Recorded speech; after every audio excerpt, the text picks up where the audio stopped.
Good morning student. हम हमारा syllabus फिर से कंटिन्यू करने जा रहे हैं। आज हम जो आपकी हिंदी की बुक है बसंत, उसका चैप्टर है संत कबीर, जो है कि कबीर की साखियाँ, वो हम रीड करेंगे। पहले हम संत कबीरदास का जीवन परिचय जान लेते हैं।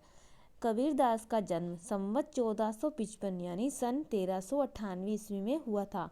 जनश्रुति के अनुसार यानी लोगों के सुनने के अनुसार उनका जन्म एक विधवा ब्राह्मणी के गर्भ से हुआ था, जिसके लोक लाज के भय से, मतलब लोगों की शर्म से, उन्होंने त्याग दिया उसको। तो एक जुलाहा दंपति थी, मतलब जो पति पत्नी थे दुल्हा, उनमें लहर तारा नामक तालाब के किनारे पड़े हुए उनको कबीरदास जी मिले, जिन्होंने उनका पालन पोषण किया था।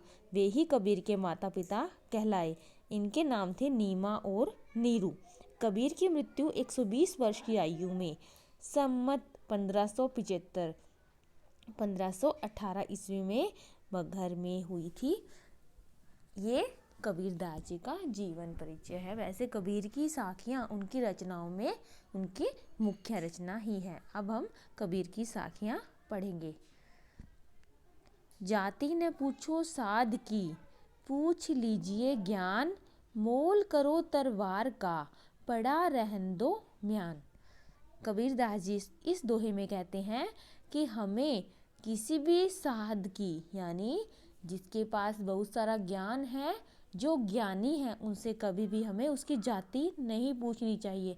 हमें बस उससे ज्ञान लेना है कि जो वो ज्ञान की बात वो जानता है, जो हमारे जीवन में काम आ सकती है, हमें उससे ज्ञान ग्रहण करना है, न कि उसकी जाति के आधार पर उससे भेदभाव करना है। क्योंकि अगर ज्ञान किसी निम्न जाति के पास भी है तो उससे भी हमें ले लेना चाहिए। यह नहीं देखनी चाहिए कि अगर वो निम्न जाति का है तो हम उससे ज्ञान ग्रहण नहीं कर सकते।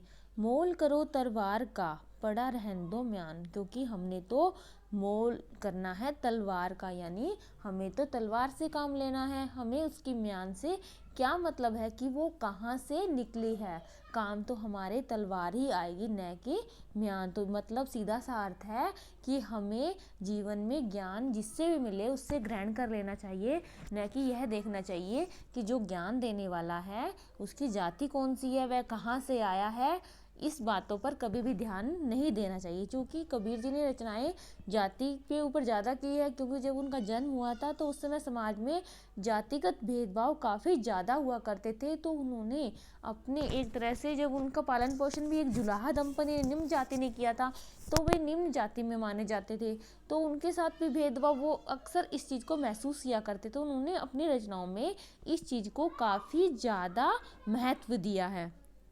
नेक्स्ट है, आवत गारी एक है, उल्टत होई अनेक, कह कबीर नहीं उल्ट ये, वही एक की एक। अब इसमें कह रहे हैं कि अगर कोई हमें एक गाली देता है तो उल्टत होई अनेक, तो दूसरा हम उसको बदले में दूसरी गाली, काफ़ी ज़्यादा गालियाँ देते हैं, उसके बाद फिर वह सुनने के बाद उसके बाद और गाली देता है।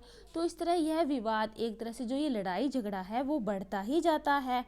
कह कबीर नहीं उल्टिए, लेकिन कबीर जी कहते हैं अगर आप नहीं उल्टोगे, नहीं उल्ट के उसकी गाली दोगे, उसकी एक की एक रहेगी, यह विवाद बढ़ेगा भी नहीं और आपका बिना बात के झगड़ा भी नहीं होगा। तो कहते हैं कि अगर कोई हमें उल्ट कर एक गाली देता है तो हमें बदले में उसे ज़्यादा नहीं देनी चाहिए, क्योंकि यह विवाद बढ़ने का कारण हो सकता है।